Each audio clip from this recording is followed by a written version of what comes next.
Hello मेरे शिक्षक साथियों। तो जोरदार स्वागत है आपका अपने channel teacher planning point platform पे।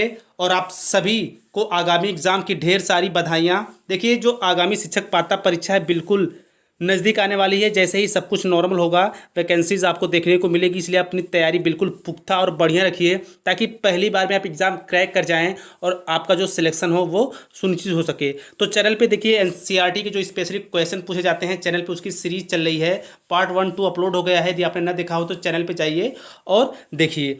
तो उससे पहले कहना चाहूँगा कि जो भी मेरे भाई बहन चैनल पर नए हैं वो चैनल को सब्सक्राइब करके बेल नोटिफिकेशन ऑन कर लें ताकि ऐसी बेहतरीन वीडियोस आपको मिलती रहें और आपकी तैयारी एक लेवल अप हो सके। तो चलिए स्टार्ट करते हैं आज की बेहद एनसीईआरटी खजाना के मोस्ट इंपॉर्टेंट क्वेश्चन। तो देखिए, क्वेश्चन नंबर 1 है, हमारी त्वचा तथा आंखों को स्वस्थ रखता है। देखिए, बात क्या हो रही है, त्वचा तथा आंखों को स्वस्थ रखने की बात हो रही है। Vitamin A, vitamin B, vitamin C, vitamin D. तो हमारी त्वचा तथा आंखों को स्वस्थ कौन रखता है? तो वो रखता है विटामिन ए, यानी ऑप्शन नंबर ए बिल्कुल करेक्ट है। देखिए, जो विटामिन ए होती है ये हमारी त्वचा तथा आंखों संबंधी चीज़ों को बिल्कुल स्वस्थ और बेहतर रखती है। आगे चलते हैं क्वेश्चन नंबर 2 की तरफ। देखिए, शरीर की उचित विकास तथा अच्छे स्वास्थ्य के लिए आवश्यक है। यानी कि विकास तथा अच्छे स्वास्थ्य के लिए क्या आवश्यक है? विटामिन, प्रोटीन, खनिज लवण या फिर वसा। देखिए, ये जो क्वेश्चन है बिल्कुल एनसीईआरटी के हैं और ये वीडियो जो है आपको बिल्कुल एनसीईआरटी के साइंस, जीके, जीएस के जितने भी मोस्ट इंपॉर्टेंट क्वेश्चन होते हैं वो आपको मिलेंगे और आपको एनसीईआरटी पढ़ने की कोई भी ज़रूरत नहीं पड़ेगी। यानी आपको ज़्यादा मटेरियल इकट्ठा नहीं करना पड़ेगा। जो सारी की सारी चीज़ें हैं बिल्कुल आपको इस वीडियो में मिल जाएंगी। तो देखिए, शरीर की उचित विकास तथा अच्छे स्वास्थ्य के लिए क्या आवश्यक है? विटामिन, प्रोटीन, खनिज लवण या फिर वसा।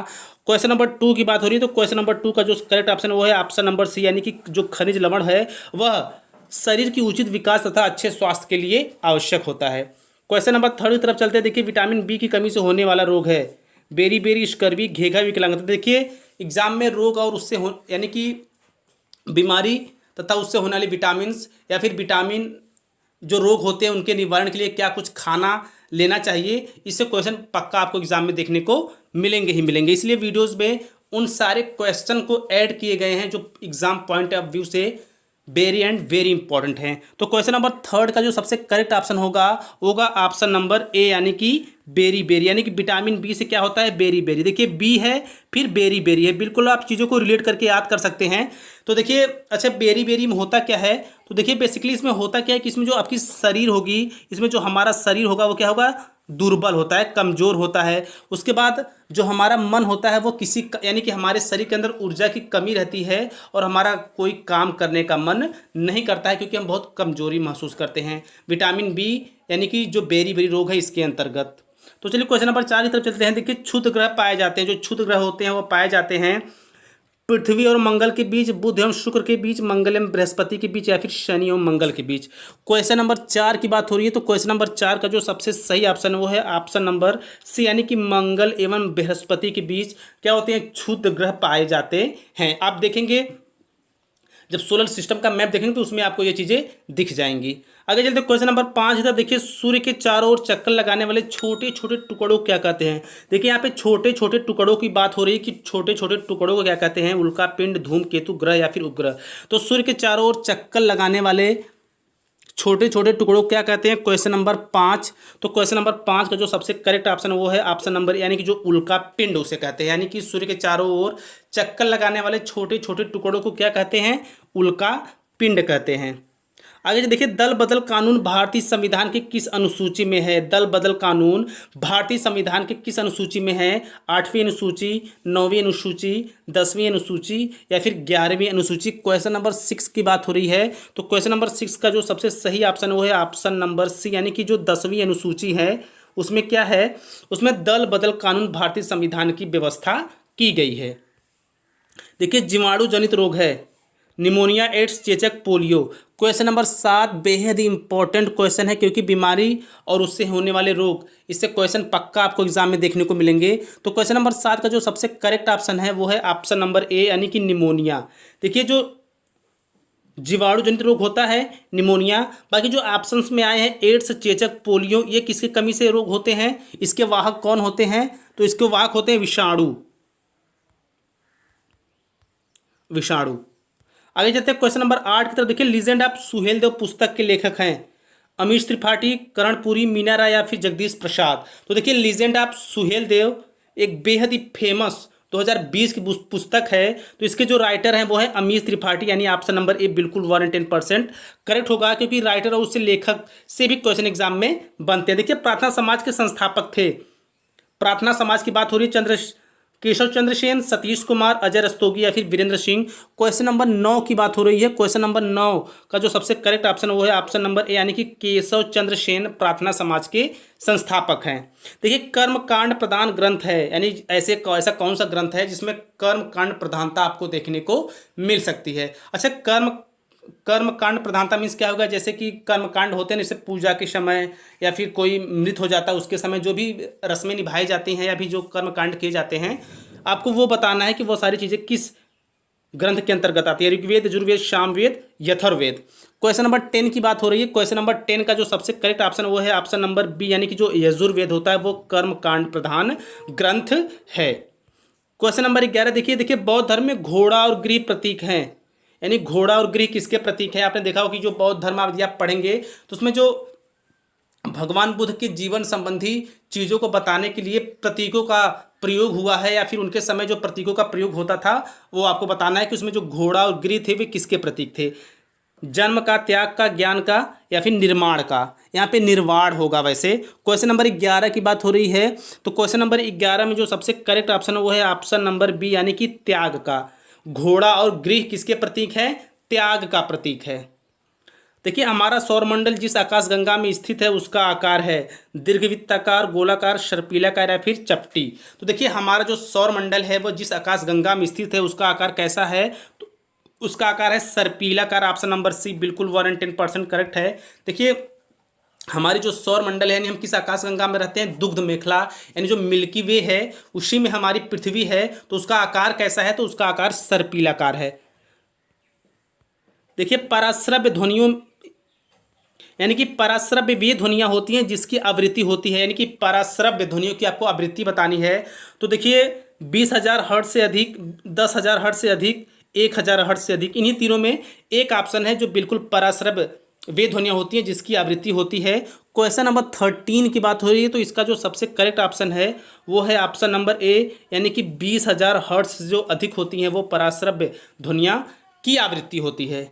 ठीक है, आगे चलते हैं क्वेश्चन नंबर 14 की तरफ। देखिए प्रकाश तरंग किस प्रकार का तरंग है, यानी जो प्रकाश तरंग होती है वो किस प्रकार की तरंग है, अनुप्रस्थ, अनुदैर्ध्य, उपयुक्त, दोनों, यार इनमें से कोई नहीं। देखिए तरंगे से जो क्वेश्चंस बनते हैं आपने देखा होगा, जो 69,000 शिक्षक भर्ती थी उसमें इन तरंगों से क्वेश्चन आए थे, इसलिए आपको ये जो एनसीईआरटी खजाना नाम से सीरीज चले इसको मिस नहीं करना है। इस सीरीज में मैं बिल्कुल आपके 300 से 400 क्वेश्चन बिल्कुल आपके माइंड में सेट कर दूंगा, ताकि आपको एनसीईआरटी से कोई भी क्वेश्चन आपसे कभी नहीं छूटेगा।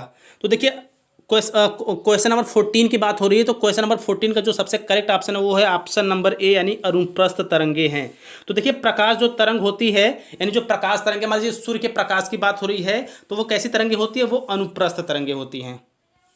देखिए चंद्र ग्रहण घटित होता है, यानी जो चंद्र ग्रहण होता है अमावस्या के दिन, पूर्णिमा के दिन, अर्धचंद्र के दिन या फिर अमावस्या एवं पूर्णिमा दोनों के दिन। क्वेश्चन नंबर 15 की बात हो रही है, बेहद ही इंपॉर्टेंट क्वेश्चन। तो क्वेश्चन नंबर 15 का जो सबसे करेक्ट ऑप्शन वो है ऑप्शन नंबर बी, यानी कि पूर्णिमा के दिन जो होता है चंद्र ग्रहण घटित होता है।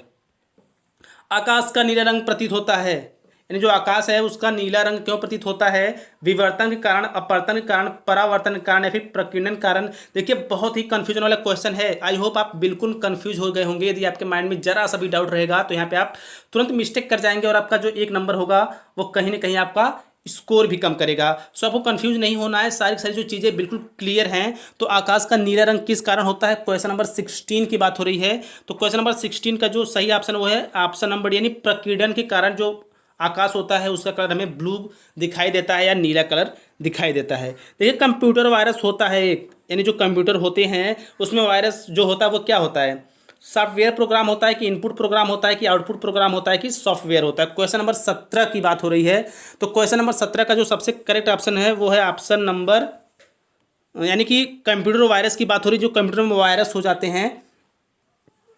तो क्वेश्चन नंबर 17 का जो सही ऑप्शन वो है सॉफ्टवेयर। देखिए कंप्यूटर वायरस जो होता है क्या होता है, एक सॉफ्टवेयर होता है जो कंप्यूटर में उपस्थित सारे जो डेटा होते हैं उनको खराब कर देता है। देखिए गूगल ने किस वेब ब्राउज़र को विकसित किया है, सफारी, क्रोम, इंटरनेट या फिर फायरफॉक्स को। क्वेश्चन नंबर 18 की बात हो रही है, तो क्वेश्चन नंबर 18 का जो करेक्ट ऑप्शन है वो है क्रोम। हम सभी इस्तेमाल करते हैं, वो किसकी वेब ब्राउज़र है, तो वो है गूगल की। सॉरी, थोड़ी सी टंग स्लिप हो जा रही है। तो देखिए क्वेश्चन नंबर 19 की बात हो रही है कि सोडियम का परमाणु भार होता है, सोडियम का परमाणु भार कितना होता है, 9, 10, 11, 12। तो देखिए सोडियम क्या होता है कि इसका प्रतीक होता है Na, यानी कि सोडियम का प्रतीक क्या होता है, Na। क्वेश्चन नंबर 19 की बात हो रही है, तो इसका जो करेक्ट ऑप्शन है वो है ऑप्शन नंबर सी, यानी कि 11 होता है। यानी सोडियम का परमाणु भार कितना होता है, 11 होता है, और इसे हम किससे प्रदर्शित करते हैं, Na से। क्वेश्चन नंबर 20 देखिए, खट्टे फलों में क्या होता है, साइट्रिक अम्ल, फॉर्मिक अम्ल, एसिटिक अम्ल, लैक्टिक अम्ल। बेहद इंपॉर्टेंट क्वेश्चन, खट्टे फलों में क्या होता है। क्वेश्चन नंबर 20 की बात हो रही है, तो देखिए क्वेश्चन नंबर 20 का जो सबसे करेक्ट ऑप्शन वो है ऑप्शन नंबर ए, यानी कि साइट्रिक अम्ल होता है। यानी जो खट्टे किस फल कारण, यानी कि जो फलों का स्वाद खट्टा होता है वो किस कारण होता है, तो वो साइट्रिक अम्ल के कारण होता है। अच्छा, फार्मिक अम्ल क्या है, तो देखिए जो फार्मिक अम्ल क्या होता है, जब हमें चींटी काटती हैं तो हमारे शरीर के अंदर जो एक अम्ल छोड़ती हैं वो क्या होता है, फार्मिक अम्ल होता है। अच्छा, एसिटिक अम्ल किससे संबंधित है, तो एसिटिक अम्ल संबंधित है फलों के रसों से। देखिए फल के रसों में क्या पाया जाता है, एसिटिक अम्ल पाया जाता है, ठीक है। और फल किस कारण खट्टे होते हैं, तो साइट्रिक अम्ल। अच्छा, लैक्टिक अम्ल क्या है, तो लैक्टिक अम्ल ये दूध में पाया जाता है। आगे चलते हैं क्वेश्चन नंबर 21। देखिए द्रव्य की अवस्थाओं की अधिकतम संख्या है। देखिए यहाँ पे द्रव्य की बात हो रही है, न कि किसी पदार्थ की बात हो रही है, यहाँ पे द्रव्य की बात हो रही है, इसलिए आप थोड़ा ध्यान रखिएगा। 4, 5, 6, 7, तो द्रव्य की अवस्थाओं की बात हो रही है क्वेश्चन नंबर 21। तो इसका जो करेक्ट ऑप्शन वो है ऑप्शन नंबर बी, यानी कि 5। द्रव्य की 5 अवस्थाएं होती है, ठीक है। और अब अगर यहाँ पे कहीं पूछा जाए कि पदार्थ की कितनी अवस्थाएं होती हैं, तो होती हैं ठोस, द्रव और गैस, 3 अवस्थाएं होती हैं। 22 कार्बन डेटिंग निम्न की आयु निर्धारित हेतु प्रयोग होती है। यानी जो कार्बन डेटिंग होती है वह किसके आयु निर्धारण के लिए प्रयोग होता है, पौधा, चट्टान, जीवाश्म या फिर नदियाँ। क्वेश्चन नंबर 22 की बात हो रही है। क्वेश्चन नंबर 22 का जो सबसे करेक्ट ऑप्शन है वो है ऑप्शन नंबर सी, यानी कि जो जीवाश्म होते हैं उनके आयु निर्धारण के लिए, उनकी एज का पता लगाने के लिए कार्बन डेटिंग का प्रयोग किया जाता है। क्वेश्चन नंबर 23, रेडियोधर्मिता नापी जाती है गीगर मूलर काउंटर से या फिर कैलोरीमीटर से, बैरोमीटर से या फिर पोलरीमीटर से। क्वेश्चन नंबर 23 की बात हो रही है, तो क्वेश्चन नंबर 23 का जो करेक्ट ऑप्शन वो है ऑप्शन नंबर ए, यानी कि गीगर मूलर काउंटर से रेडियोधर्मिता मापी जाती है। निम्न में से किसको कोशिका का पावर प्लांट कहा जाता है, यानी कोशिका का पावर प्लांट किसको कहा जाता है, कोशिका झिल्ली, राइबोसोम, माइक्रोकांड्रिया या फिर लाइसोसोम। क्वेश्चन नंबर 24 की बात हो रही है, तो क्वेश्चन नंबर 24 का जो करेक्ट ऑप्शन वो है ऑप्शन नंबर सी, यानी कि माइटोकांड्रिया को कोशिका का पावर प्लांट कहा जाता है। आगे चलते हैं क्वेश्चन नंबर लास्ट की तरफ। देखिए आरएनए का प्राथमिक कार्य क्या होता है, जो आरएनए होता है राइबोसोम न्यूक्लिक एसिड, उसका प्राथमिक कार्य क्या होता है वो आपको बताना है। प्रकाश संश्लेषण, प्रोटीन संश्लेषण, रक्त का थक्का जमाना या फिर स्थानांतरण। क्वेश्चन नंबर 25 की बात हो रही है, तो क्वेश्चन नंबर 25 की जो करेक्ट ऑप्शन वो है ऑप्शन नंबर बी, यानी कि प्रोटीन संश्लेषण करता है क्या, आरएनए। सो आई होप ये वीडियो आपको जरूर पसंद आई होगी। ये पार्ट 3 यदि आपने पार्ट 1, 2 ना देखा हो तो चैनल पे जाइए, वहाँ पे आप देख सकते हैं। तो आपको भविष्य में एक शिक्षक, बिल्कुल बेहतर शिक्षक बनना है और साथ ही साथ अपनी एक सीट सुनिश्चित करनी है, तो आपको जो एनसीईआरटी के क्वेश्चन है बिल्कुल आपको अपने माइंड में सेट रखना है, सेफ रखना है, ताकि इससे कोई भी क्वेश्चन न छूट पाए और आपका जो स्कोर हो बेहतर हो सके। तो इसी तरह स्वस्थ, व्यस्त और मस्त रहिए। मिलते हैं नेक्स्ट पार्ट में। और यदि आपने मेरे चैनल को सब्सक्राइब नहीं किया तो सब्सक्राइब कर लें, और साथ साथ हमारे फेसबुक पेज से भी आप जुड़ सकते हैं जो टीचर प्लानिंग पॉइंट के नाम से हैं। सो इसी तरह स्वस्थ, व्यस्त और मस्त रहिए। जय हिंद, जय भारत।